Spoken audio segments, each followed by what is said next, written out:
I'm Alana Wilson, 32, and my relationship with my perfectionist sister Rachel has always been complicated. When our grandmother left me her beautiful beach house, Rachel was livid. Still, I let her use it for special occasions. I never thought she'd take it for granted until the day of her engagement party. I spent weeks finding the perfect vintage gift, something meaningful. Then came those crushing words, "This gift looks so cheap." Everyone laughed. What Rachel didn't know was that her sarcastic comment would cost her the dream wedding venue she'd already started planning. Before I continue my story, where are you watching from today? Hit that like button and subscribe if you've ever had to stand up to a toxic family member who pushed you too far. Growing up with Rachel was always a challenge. Despite being 3 years younger, she somehow managed to position herself as the star of our family.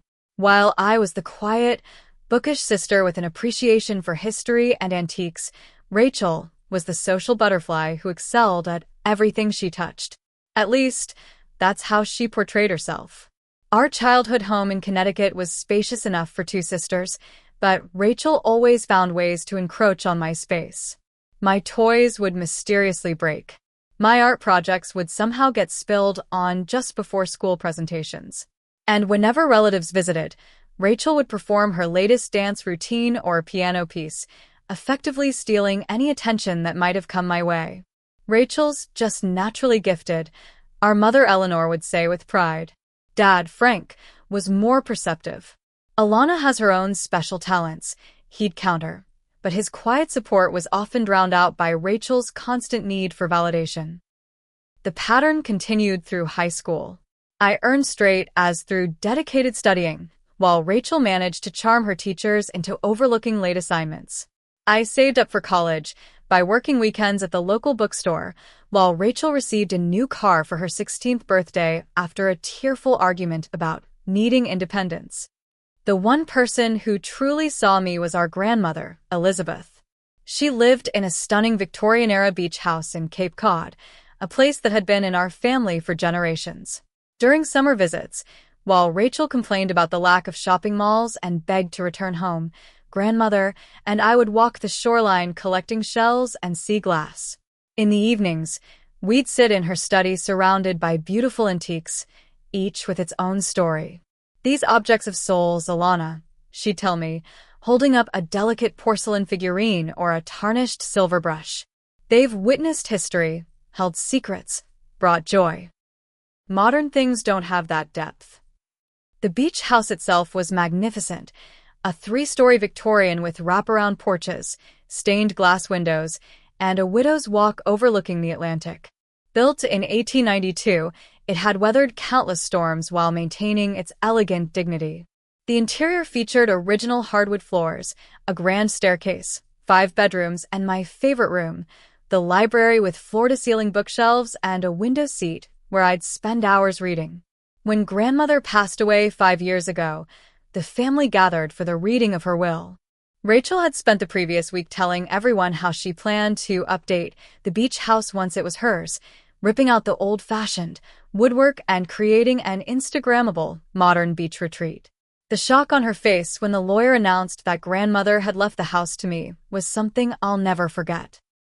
Her mouth literally hung open as the lawyer explained that Elizabeth had specifically noted my appreciation for the home's history and her confidence that I would preserve its character.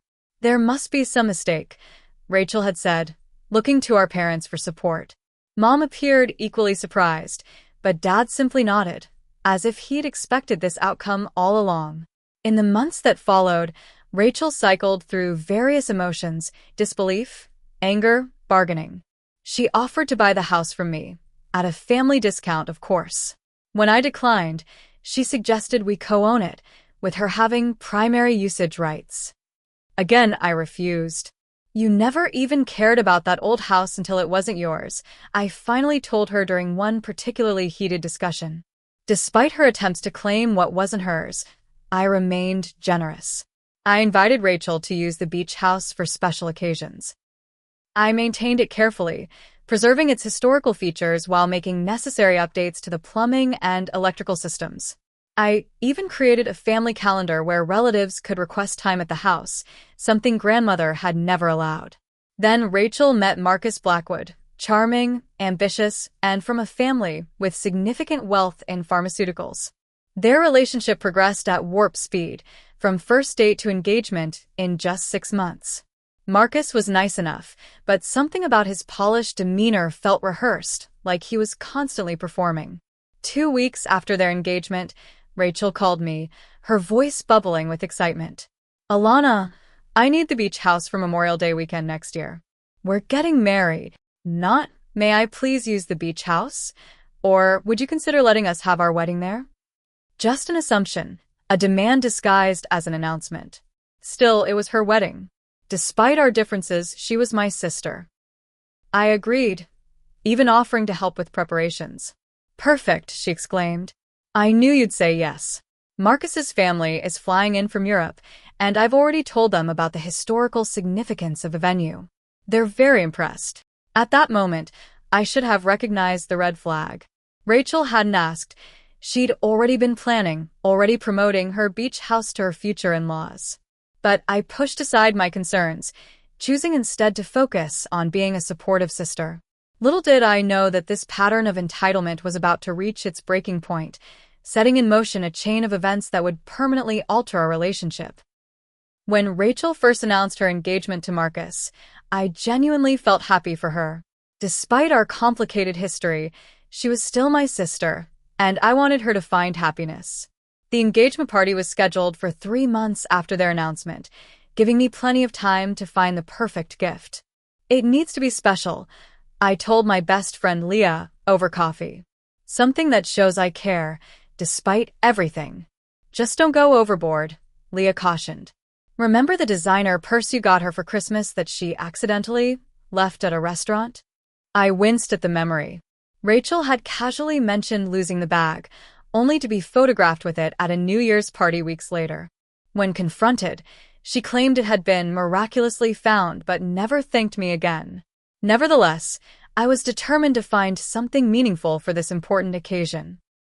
I spent weekends visiting antique shops and estate sales throughout New England, searching for something that would connect to our shared history. My breakthrough came at an estate sale in a small coastal town 2 hours from home. Among tables of discarded treasures, I found it, a vintage jewelry box made of burled walnut with mother-of-pearl inlay. When I opened it, a delicate melody played, one that immediately transported me back to grandmother's house. This belonged to Eliza Thornton, the estate sale manager told me. She was quite famous in these parts, the daughter of a sea captain who sailed the China trade routes in the late 1800s. The connection was perfect. Our grandmother had often told us stories about the sea captains who built the grand houses along the Cape, bringing back treasures from their voyages. The jewelry box needed restoration. The hinges were loose, and the velvet lining was worn, but I could envision how beautiful it would be once repaired. I spent the next month carefully restoring the piece, finding a craftsman who specialized in antique music boxes to repair the mechanism. I lined the interior with new midnight blue velvet and polished the wood until it gleamed. The final touch came when I discovered a pair of vintage pearl drop earrings at another estate sale, delicate, elegant pieces that complemented the jewelry box perfectly. Meanwhile, Rachel's engagement party preparations had taken on a life of their own. She'd hired Vivian, a high-end wedding planner whose clients included minor celebrities and wealthy socialites. Suddenly, our family group chat was flooded with updates about venue selections, floral arrangements, and menu tastings. "Marcus's parents have offered their estate for the engagement party," Rachel announced during a family dinner. "It's 15 acres with formal gardens and a ballroom. Very exclusive." "That sounds lovely," our mother said, always eager to support Rachel's connections to wealth and status. "Will you need help with anything?" I offered, trying to be supportive. Rachel looked at me as if I'd suggested something absurd. "Vivian has it handled, though you could help with the welcome bags for out-of-town guests." The task felt like a consolation prize, but I agreed. 2 days later, I received a detailed email from Vivian with instructions for assembling 60 curated welcome experiences containing locally sourced artisanal snacks, custom water bottles with Rachel and Marcus's monogram, and handwritten welcome notes, which I was expected to write. As the party approached, I noticed Rachel had been unusually quiet about bridesmaid selections. During a Sunday brunch with our parents, I casually asked about the wedding party. "Oh, didn't I tell you?" Rachel said, stirring her mimosa. "I've asked Stephanie, Kimberly, Jessica, and Lauren. 4 is really the perfect number for photos." Our mother looked up sharply. "Rachel, what about your sister?" "It's nothing personal," Rachel said, not meeting my eyes. "Alana and I have different aesthetics. And the bridesmaid dresses are blush pink. Not really your color, is it, Alana?" The dismissal stung more than I wanted to admit. That evening, I called Leah, fighting back tears as I recounted the conversation. "She's unbelievable," Leah fumed. "Not asking your only sister to be in your wedding party. That's cold, even for Rachel." "Maybe she's right," I said, trying to rationalize my hurt. "We do have different styles, and it's her day, after all." "Stop making excuses for her," Leah said firmly. "Rachel takes advantage because you let her. When was the last time she did anything to support you?" I couldn't answer, which was answer enough. "Just be careful with this wedding venue situation," Leah warned. "I guarantee she's going to act like she owns the place." "She wouldn't go that far," I said, though uncertainty crept into my voice. "She knows the beach house is mine." "Does she, though?" Leah asked. "Really?" The question lingered in my mind as I put the finishing touches on the jewelry box. Inside, I placed the pearl earrings and a handwritten note explaining the history of both pieces and why I thought they'd be perfect for Rachel's something old on her wedding day. Despite everything, I truly believed this thoughtful gift would help bridge the gap between us. I was wrong. The day of Rachel and Marcus's engagement party arrived with picture-perfect weather, clear blue skies, and a gentle breeze that kept the evening pleasantly warm. The Blackwood estate was even more impressive than Rachel had described. A long, tree-lined driveway led to a sprawling Georgian-style mansion surrounded by manicured gardens and a reflecting pool. Valets in crisp uniforms whisked away guests' cars while servers circulated with champagne and hors d'oeuvres. String musicians played softly from a corner of the grand lawn where white chairs had been arranged in a semicircle around an elaborate floral arch. I arrived early, my carefully wrapped gift in hand. The jewelry box was nestled in layers of tissue inside a silver gift bag, with hand-curled ribbons cascading from the handles. I'd spent almost as much time on the presentation as on the restoration itself. "Alana, you're here." My mother waved from near the entrance. She looked elegant in a navy blue dress with a matching fascinator. "Your father's already found the bar, of course." "How's Rachel doing?" I asked, scanning the growing crowd for my sister. "Nervous, excited, the usual pre-party jitters. She's inside with the photographer for some family portraits with Marcus's relatives." Mom hesitated. "I'm sorry about the bridesmaid situation. I've tried talking to her, but you know how she gets when she's made up her mind." "It's fine," I said automatically, the response I'd conditioned myself to give whenever Rachel's behavior hurt me. "Really?" My father appeared, drink in hand. "There's my Alana. Smart move coming early, the place is filling up fast. Half of Connecticut's upper crust seems to be here." He wasn't exaggerating. As more guests arrived, I recognized faces from society pages and business magazines.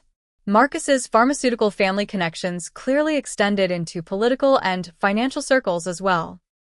"Gifts go on that table," a planner with a headset directed me, pointing to a long table already piled with elegantly wrapped packages.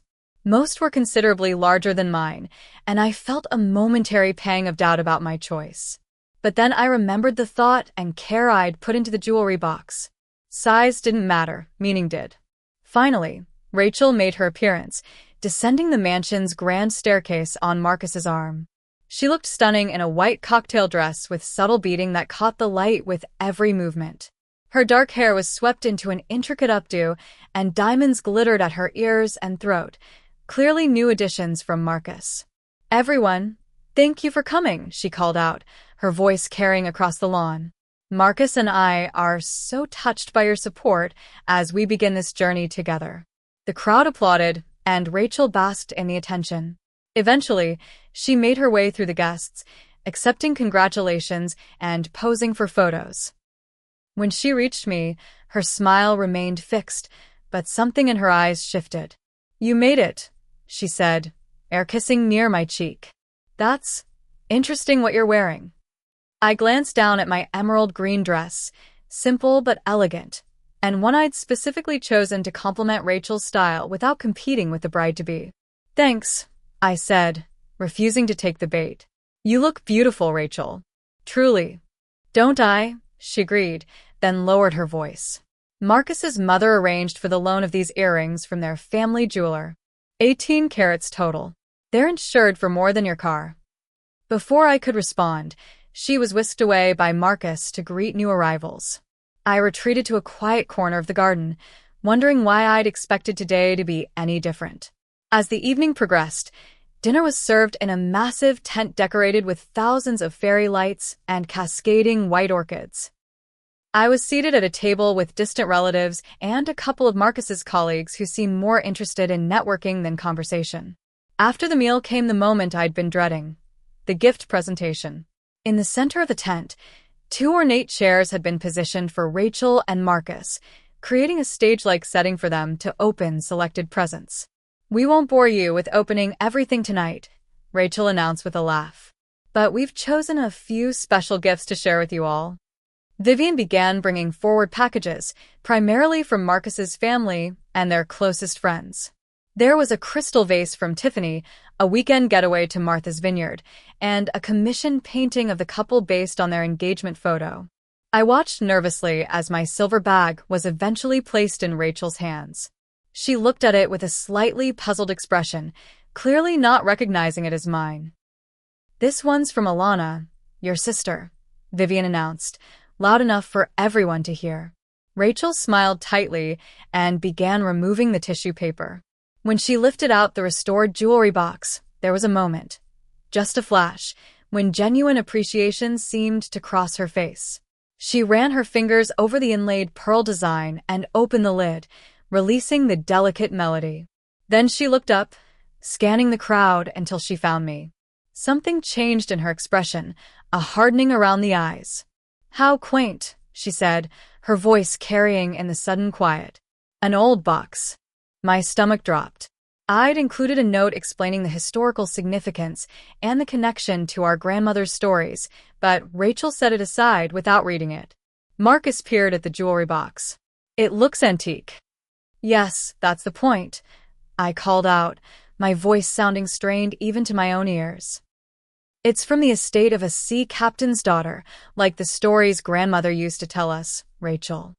Rachel lifted the jewelry box again, her expression now unmistakably dismissive. "This gift looks so cheap," she said with a laugh, loud enough for everyone to hear. "I guess not everyone can afford the Tiffany registry." The tent erupted in uncomfortable laughter. Some guests looked embarrassed, others amused at my expense. I felt my face burn as Rachel casually set the jewelry box aside without discovering the pearl earrings hidden inside or reading the note explaining their significance. Marcus, to his credit, looked uncomfortable. "I'm sure it has sentimental value," he offered weakly, but Rachel had already moved on to the next gift, an expensive wine subscription from his brother. My father caught my eye from across the tent, his expression a mixture of anger and sympathy. My mother was studiously examining her napkin, pretending she hadn't witnessed the humiliation of her elder daughter. I sat through the remainder of the presentation in a daze, barely registering the other gifts or the subsequent toasts. As soon as it seemed socially acceptable, I slipped away from the table and headed for the exit. "Alana, wait." My father caught up to me near the valet stand. Rachel was out of line. Way out of line. "It's fine, Dad," I said automatically, though we both knew it wasn't. "No, it's not. I'm going to talk to her." "Please don't," I said, suddenly exhausted. "It will just make things worse. I just want to go home."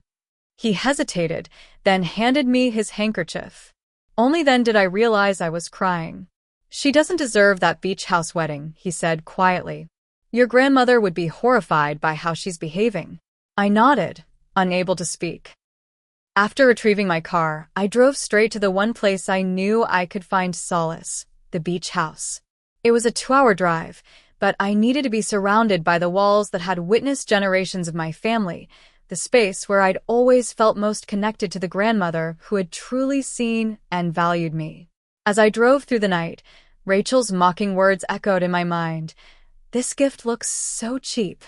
What she didn't realize was just how costly those words would prove to be. I arrived at the beach house well after midnight. The old Victorian stood silhouetted against the star-filled sky, its familiar shape bringing an immediate sense of comfort. Inside, I moved through the darkened rooms by memory and habit, running my fingers along the banister my grandmother had touched countless times before me. In the library, I curled up on the window seat overlooking the ocean. The rhythmic sound of waves had always helped me think clearly. Tonight, I needed that clarity more than ever. For hours, I replayed not just the events of the engagement party, but years of similar treatment. The Christmas where Rachel had accidentally spilled red wine on my new white sweater. The time she'd told my college boyfriend about my embarrassing childhood nickname at a family dinner. The birthday parties where she'd somehow become the center of attention. I'd always made excuses for her. That's just Rachel being Rachel. She doesn't mean anything by it. It's easier to let it go. But at 32, I was tired of letting it go. Tired of being the bigger person while Rachel took without consequences. As dawn broke over the Atlantic, I made myself a cup of tea and wandered into the sunroom. That's when I noticed the stack of magazines and folders on the antique desk, wedding planning materials Rachel had left during her last visit. Curious, I began flipping through them. There were fabric swatches, flower arrangements, menu options, all carefully organized and annotated in Rachel's precise handwriting. Then I found the floor plans. Detailed diagrams of the beach house with seating arrangements, dance floor placement, and catering stations. Notes about removing furniture, repainting rooms, and temporarily taking down grandmother's antique mirrors because they didn't fit the aesthetic. My hands trembled as I continued looking through the materials. Rachel hadn't just planned to use the house for her ceremony. She'd mapped out a complete transformation of the historic property without a single word to me about these changes. The final blow came in a thick envelope labeled Invitations, Approved Design. Inside were sample invitations, complete with embossed lettering and a watercolor illustration of the beach house. Marcus Blackwood and Rachel Wilson request the honor of your presence as they unite in marriage at the historic Wilson family estate. The invitation read, followed by the date and the address of MY House. Not Alana Wilson's beach house. Not even an acknowledgement that the venue belonged to someone else. The invitation implied the property was a family estate to which Rachel had natural rights. More shocking still was the discovery that these weren't just samples. Behind the first invitation were dozens more, already addressed and stamped, ready to be mailed. Rachel had gone so far as to have the invitations printed without even confirming the plans with me. As I sat surrounded by evidence of my sister's breathtaking entitlement, my phone rang. Rachel's name flashed on the screen. "Hello." I answered, struggling to keep my voice neutral. "Alana, where are you? I stopped by your apartment to drop off the welcome bag materials, but you weren't there." No apology for last night. No acknowledgement of how she'd humiliated me in front of hundreds of people. Just another demand. "I'm at the beach house," I said. "Perfect. I need to come down this weekend with Vivian to finalize some details for the wedding. We need to decide where the caterers will set up and measure for the tent." "Rachel," I started, but she continued as if I hadn't spoken. "Also, the florist needs to know if we can start bringing things in on Thursday before the Saturday wedding." I told her it shouldn't be a problem since nobody lives there full-time. Something inside me snapped. The accumulated weight of years of disrespect, crowned by last night's public humiliation, crystallized into a single, clear thought: no more. "Rachel," I said firmly, cutting off her monologue. "We need to talk about the wedding venue." "What about it? Is there a problem with the date?" "Because we've already put deposits down with most of the vendors." "The problem," I said slowly, is that you've planned an entire wedding at my house without actually confirming any of the details with me. But you said I could have my wedding there, she protested. I said you could use the house. I didn't agree to extensive renovations, removing furniture, or having strangers tramping through the property for days on end. You're being ridiculous, Rachel scoffed. It's just a house. And it's my wedding. Don't be so selfish. That word, selfish, was the final straw. I'll call you back, I said, and hung up before she could protest. My hands were surprisingly steady as I made 2 calls.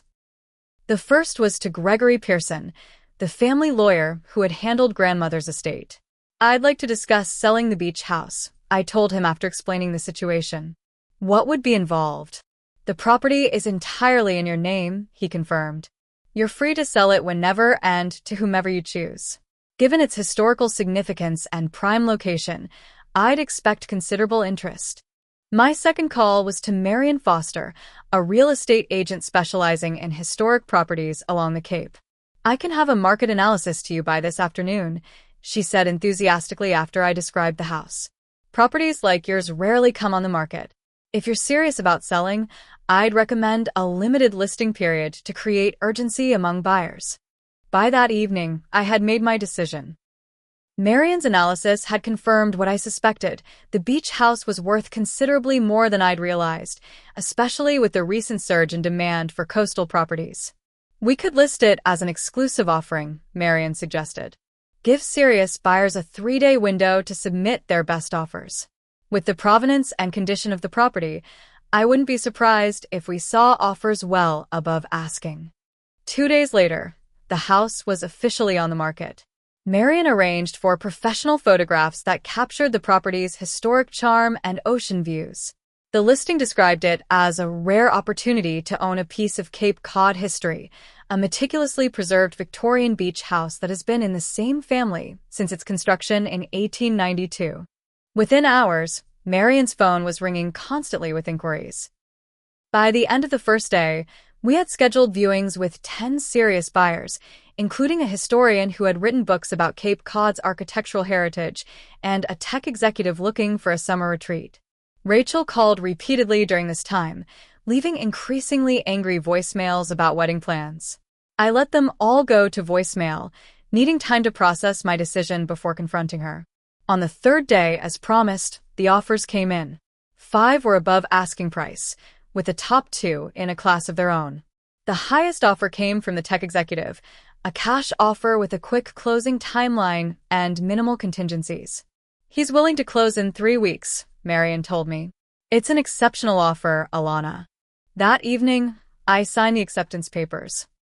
As I wrote my name on the line that would transfer ownership of my grandmother's beloved home to a stranger, I felt a complex mixture of emotions: sadness at letting go of a place filled with memories, relief at removing a source of conflict with Rachel, and a surprising sense of liberation. The beach house had been both a blessing and a burden. While I treasured its connection to my grandmother, it had also become a symbol of the dysfunction in my relationship with Rachel. Perhaps without it between us, we might eventually find a healthier way to relate to each other. That hope, however, was about to be severely tested. The morning after I accepted the offer on the beach house, I woke to 27 missed calls, 15 from Rachel, 8 from my mother, and 4 from my father. Clearly, word had gotten out. I was making coffee when my doorbell rang insistently. Through the peephole, I could see Rachel, still in yesterday's clothes, her hair disheveled and her makeup smudged. Taking a deep breath, I opened the door. "Tell me it's not true," she demanded, pushing past me into my apartment. "Tell me you haven't put the beach house on the market." "I've already accepted an offer," I said quietly. "The closing is in 3 weeks."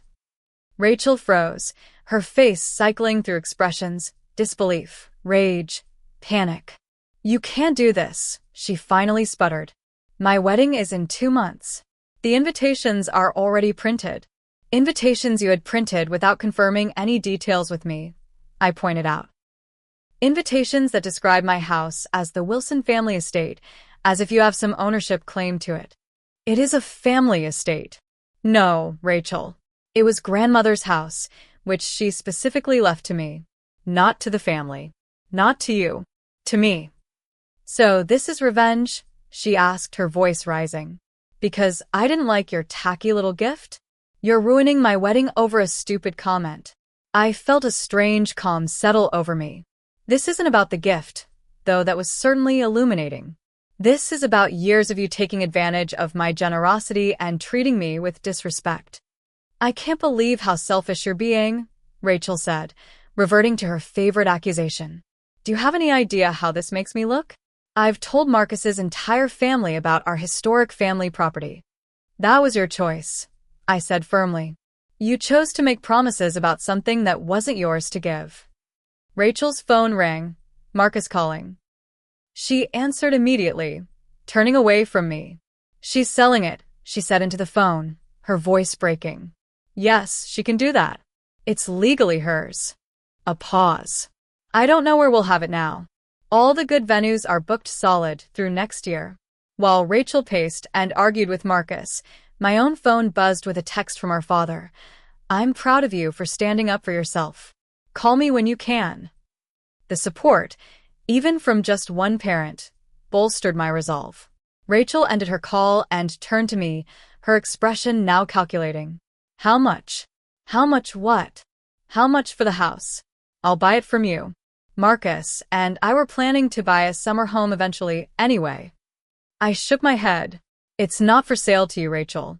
I've accepted another offer, and I'm not backing out. You would really do this to your own sister? Her voice had taken on the wounded tone she'd perfected since childhood, the one that usually resulted in her getting whatever she wanted. I think the better question is why you would put yourself in this position, I replied. Why would you plan an entire wedding at a venue without securing proper permission? Why would you print invitations claiming ownership of a property that isn't yours? She had no answer for that. When Rachel finally left, I checked my phone to find a voicemail from our mother. Unlike Dad's supportive message, Mom's was predictably critical. Alana, I can't believe you would do something so vindictive, she began. Rachel has been planning this wedding for months. How could you possibly think this is an appropriate response to a little sibling squabble? Call me immediately so we can discuss how to fix this mess you've created. I didn't call her back. Instead, I called Marion to confirm that the sale was proceeding as planned. Then I called Gregory to ensure all the legal aspects were in order. The buyers are having their inspection done tomorrow, Marion informed me. Given the property's age, they're being quite thorough, but they've indicated that they're prepared for some issues to arise.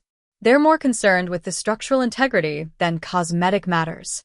And the closing date is still on track? I asked. Absolutely. 3 weeks from yesterday. I must say, Alana, this is one of the smoothest high-value transactions I've handled.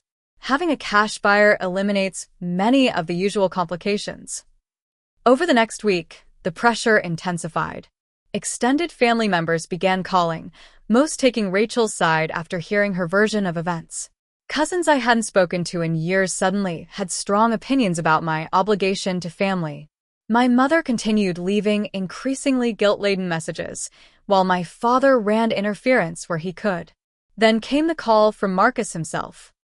Alana, we need to discuss this situation like rational adults, he began, his voice carrying the confident tone of someone accustomed to business negotiations. Rachel is understandably upset, but I believe we can reach a compromise that satisfies everyone.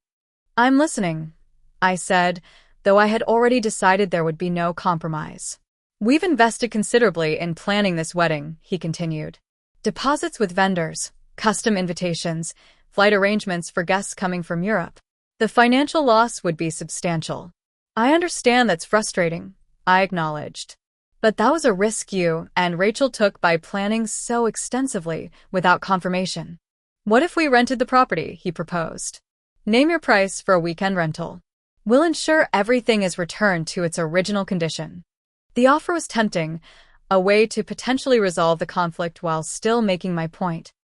But something in his tone, the assumption that everything had a price, reminded me too much of how Rachel operated. I appreciate the offer, Marcus, but the house is sold. The new owners take possession in less than 3 weeks, and I doubt they'd be interested in renting out their new purchase for a wedding immediately after closing. Marcus's polished veneer cracked slightly. This is absurd.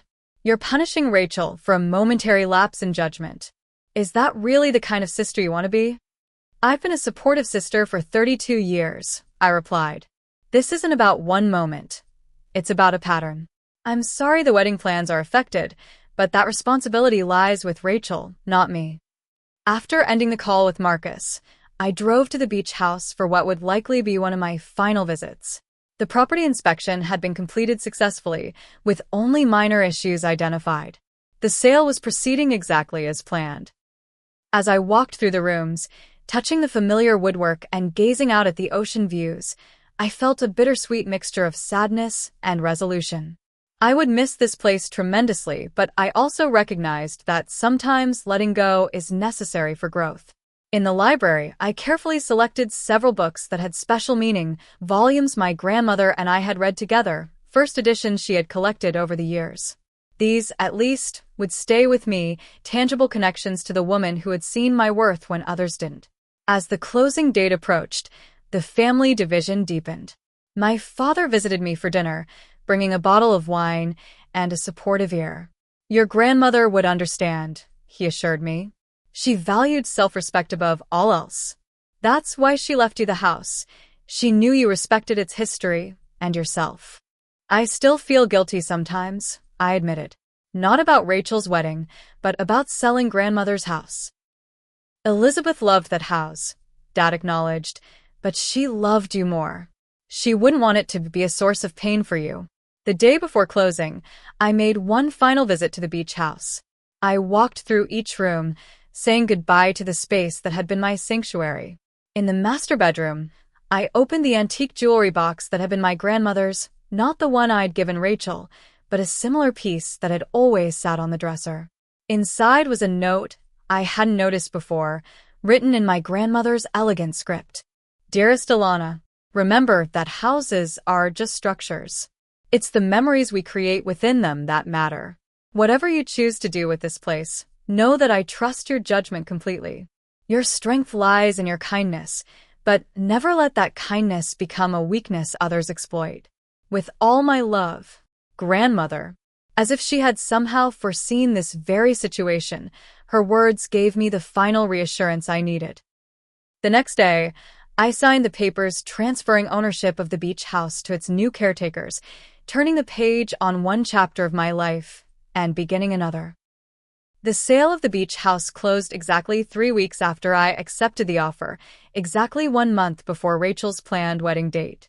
I received the wire transfer for the proceeds while sitting in Gregory's office, watching as my financial future transformed in an instant.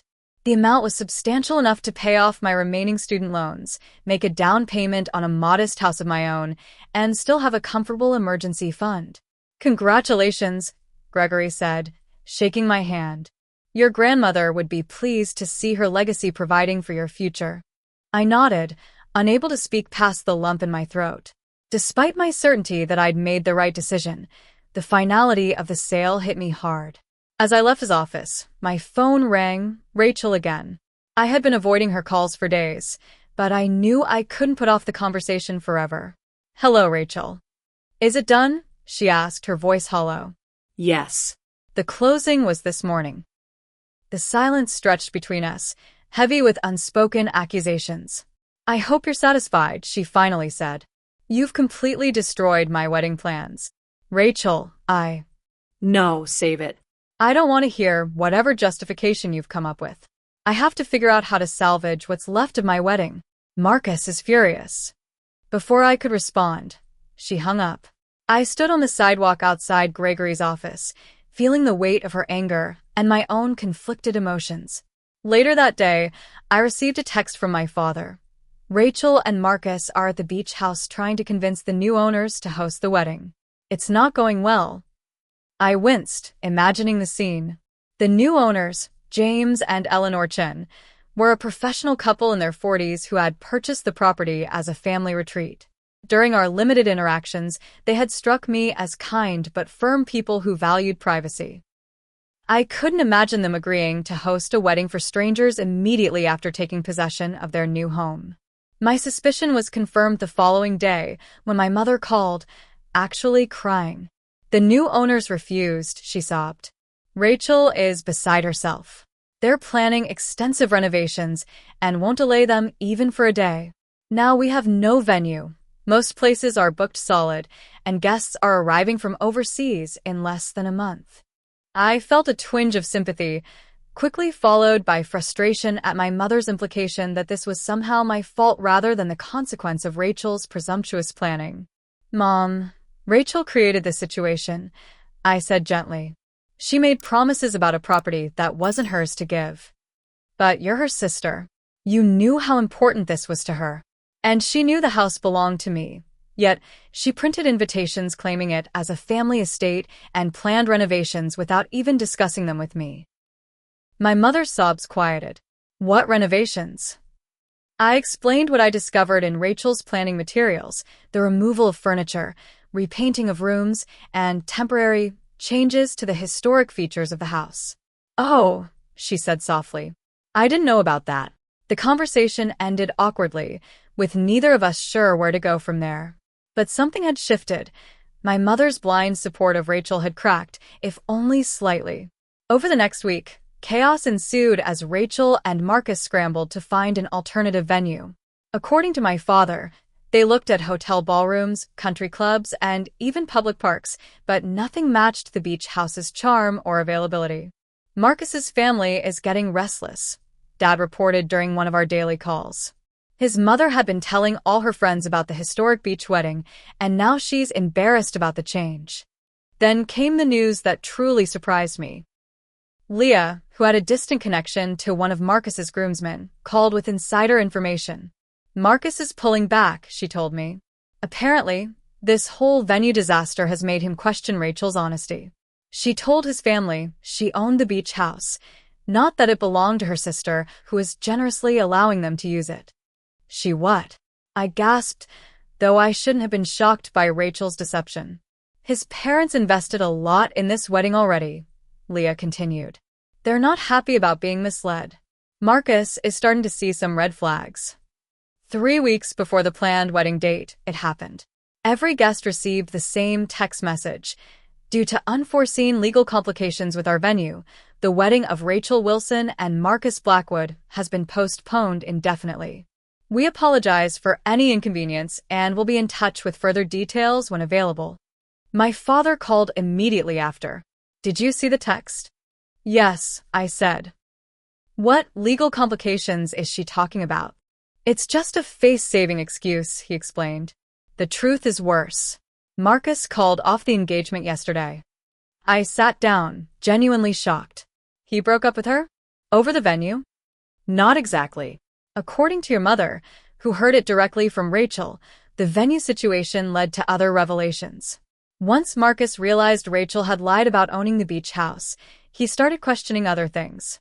Apparently, she'd been exaggerating her career success, her financial situation, even her relationship with her previous boyfriends." "Oh," I said softly, feeling an unexpected wave of sympathy for my sister. Despite everything, I hadn't wanted this outcome. "There's more," Dad continued.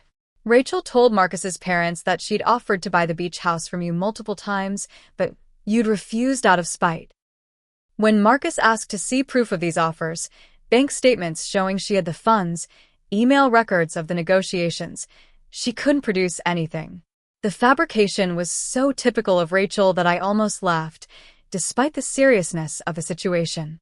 "Where is she now?" I asked.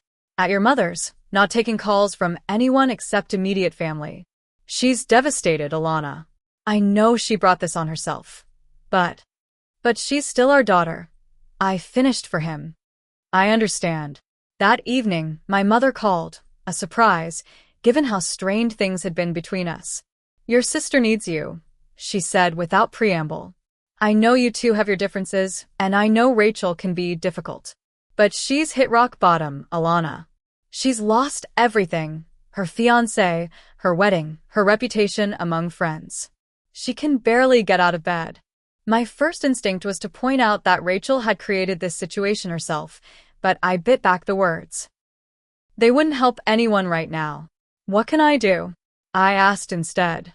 Come to dinner tomorrow night. Just family, you, me, your father, and Rachel. We need to start rebuilding. I agreed, though with significant reservations. Our family dinners had never been particularly healing experiences in the past. The next evening, I arrived at my parents' house with a bottle of wine and low expectations. My father greeted me at the door with a hug and a whispered warning. She's fragile, but she's still Rachel. Brace yourself. In the living room, Rachel sat curled into a corner of the sofa, looking smaller and more vulnerable than I'd ever seen her. Her hair was pulled back in a simple ponytail, her face bare of makeup, her eyes red-rimmed from crying. When she saw me, something flickered across her face, anger, shame, relief, before settling into a neutral expression. Hi, I said, unsure how to begin. Hi, she replied flatly. Our mother bustled in from the kitchen, wiping her hands on an apron. Dinner's almost ready. Frank, pour the wine, will you? We could all use a glass. Somehow, we made it through appetizers with minimal conversation. It wasn't until my father served the main course that the facade cracked. I've lost everything, Rachel said suddenly, her fork clattering against her plate. My fiancé, my friends, my dignity. Are you happy now, Alana? I set down my wine glass carefully. No, Rachel. I'm not happy about any of this. But you must be satisfied that I got what I deserved, right? Cosmic justice for all the times I've been a terrible sister? Rachel, our father warned, but I held up a hand to stop him. I never wanted this outcome, I said honestly. I sold the house because I was tired of being taken for granted, not to punish you. There's a difference. What difference does it make? The result is the same. My life is ruined. Your life isn't ruined, I said firmly. Your wedding plans fell through, and a relationship ended. It hurts terribly right now, but it's not the end of your story. Rachel laughed bitterly. Easy for you to say. You didn't just get publicly humiliated and dumped. No, I just got publicly humiliated at your engagement party. I reminded her quietly. When you called my carefully chosen gift cheap in front of hundreds of people. The room fell silent. Rachel stared at me, then at our parents, who were both suddenly very interested in their dinner plates. That was different, she said, but with less conviction. Was it? Because it felt pretty awful from where I was sitting. Rachel's eyes filled with tears. I didn't mean it like that. I was just caught up in the moment, trying to impress Marcus's family. And I wasn't trying to ruin your wedding, I countered. I was just finally standing up for myself after years of being taken advantage of. More silence, heavy with decades of unspoken grievances and misunderstandings. I found the pearl earrings, Rachel said finally, her voice small. In the jewelry box. After you left the party. And I read your note about their history. I nodded, unsure where she was going with this. They were beautiful, she continued. Exactly the sort of thing grandmother would have loved. I was going to wear them for the wedding. The irony wasn't lost on either of us. Girls, our father said, clearing his throat. I think it's time we had an honest family conversation.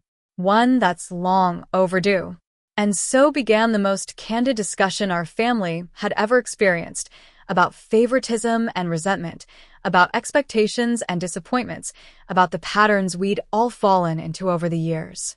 My mother cried when I described how it felt to always come second to Rachel's needs. My father apologized for not intervening more often. And Rachel, in a moment of surprising self-awareness, admitted that she'd spent her life competing with me for attention she'd never actually lacked. I think I've always been jealous of your relationship with grandmother, she confessed.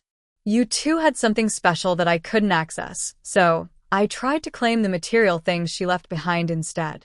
By the end of the evening, nothing was resolved completely, but something had shifted. The foundations for a healthier family dynamic had been laid, though building upon them would take time and effort from all of us. As I prepared to leave, Rachel walked me to the door, away from our parents' ears. I'm sorry, she said simply. About the jewelry box. about the house, about a lot of things. I'm sorry too, I replied. Not for standing up for myself, but for how everything played out. It wasn't full reconciliation, but it was a start. And sometimes, that's all you can ask for. The weeks following that difficult family dinner were a strange mixture of grief and possibility. I grieved the loss of the beach house, even though selling it had been my choice. I grieved for the relationship with my sister that could have been, had we not spent decades locked in patterns of resentment and competition. But alongside that grief ran a current of possibility, the chance to redefine myself outside the shadow of family expectations, the freedom to create a new relationship with Rachel based on honesty rather than obligation. With part of the proceeds from the beach house sale, I booked a solo trip to the coast of Maine. I needed time away from family drama, space to process everything that had happened, and decide what I wanted my life to look like moving forward. The small oceanfront cottage I rented became my sanctuary for 2 weeks. I walked the rocky shoreline each morning, collecting sea glass as my grandmother had taught me. I read books that had nothing to do with family dynamics or personal growth. I slept with the windows open, lulled by the rhythm of waves that reminded me of the beach house without the complicated emotions attached to it. On my last evening in Maine, I received an unexpected text from Rachel. I miss you. Can we talk when you get back? The Rachel I'd known my entire life would never have admitted to missing me, would never have asked rather than demanded. It was a small change, but a significant one. When I returned home, we met at a neutral location, a quiet cafe halfway between our respective apartments. Rachel looked better than she had at our parents' house, though still subdued compared to her usual polished self. "How was Maine?" she asked after we'd ordered coffee. "Peaceful," I said. "Exactly what I needed." She nodded, turning her cup in slow circles. "I've been seeing a therapist," she said abruptly. Mom suggested it, actually, which was shocking coming from her. I smiled, equally surprised. Our mother had always dismissed therapy as unnecessary navel-gazing. She said some things during our family dinner that made her reflect on her own patterns, Rachel continued. Apparently, she's doing some work on herself too. That's wow. I never expected that. Me neither. But it's good, I think. Rachel took a deep breath. My therapist has helped me see some things about myself that aren't pretty, like how I've treated you over the years. I stayed silent, giving her space to continue. I've been competitive with you my whole life, even though you were never competing with me. I resented your relationship with grandmother because it seemed so effortless, while I was always trying to impress everyone. She looked up, meeting my eyes directly. And I've been jealous of your authenticity. You've always known who you are, while I've been shape-shifting depending on who I'm trying to please. Her self-awareness caught me off guard. This was a level of introspection I'd never witnessed from Rachel before. I'm not saying this to make excuses, she added quickly. There's no excuse for how I've treated you. I'm just trying to understand it myself, so I can do better. I appreciate that, I said carefully. And I haven't been perfect either. I've enabled a lot of your behavior by not setting boundaries earlier. The beach house, she acknowledged with a nod. Among other things. But yes, the beach house was the breaking point. Rachel sipped her coffee, considering her next words. I'm not angry about that anymore. I mean, I was furious at first, but now I can see that you had every right to sell your property. Especially after how I behaved at the engagement party. What happened with Marcus? I asked, changing the subject slightly. If you don't mind talking about it. A shadow crossed her face. Once he realized I'd lied about the beach house, he started questioning everything. And, honestly, there was a lot to question. I'd exaggerated my success at work, downplayed some financial issues, made our relationship sound more perfect than it was. That sounds exhausting, I said, not unkindly. It was. I've been performing my entire life, Alana. Being the perfect daughter, the perfect girlfriend, the perfect fiancé. I'm tired. She laughed softly, but there was no humor in it. The irony is that losing Marcus and the wedding has been weirdly freeing. For the first time, I've failed so spectacularly that I can stop pretending to be perfect. I reached across the table and squeezed her hand, the first genuine physical contact we'd had in years. For what it's worth, I said, I think I like the imperfect Rachel better. She seems more real. She smiled faintly. I'm still figuring out who that is. Over the following months, Rachel and I established a new kind of relationship, tentative at first, then gradually more comfortable. We began a tradition of Sunday morning walks in the park, conversations that started with safe topics like work and friends, but eventually expanded to include deeper discussions about our childhood, our parents, our hopes for the future. During one such walk in early autumn, Rachel broached a subject we'd been avoiding. I miss the beach house, she admitted as we watched sailboats on the lake. Not because I wanted to own it, but because it connected us to grandmother. Do you miss it? Every day, I said honestly, but I don't regret selling it. It had become a symbol of everything unhealthy between us. Rachel nodded thoughtfully. I've been saving some money, she said after a pause. Not much yet, but eventually I want to buy a small place near the water. Nothing grand like grandmother's house, just somewhere I can hear the waves and remember her. The idea touched me unexpectedly. That sounds perfect. 2 weeks later, I made a decision. I'd been researching property investments with my portion of the beach house proceeds and had found a small cottage on a quiet stretch of coastline about 2 hours from the city. It needed work.